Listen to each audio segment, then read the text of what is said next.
Ang unang-una po, tubig. Okay? Tubig po.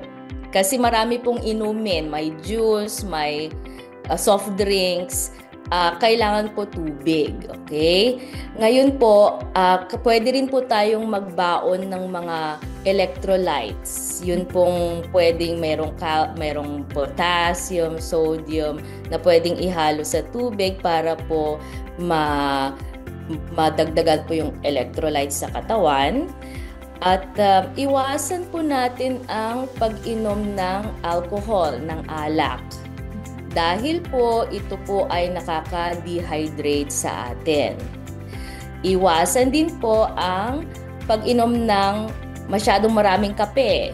Dahil po ang kape po nagpapaihi, tatanggalin niya po ang tubig sa katawan natin. So, huwag po masyado sa kape. At huwag din po masyado sa mga matatamis na inumin. Dahil po marami pong asukal yan. Madali po tayong ma-dehydrate kung marami pong asukal ang kinakain natin.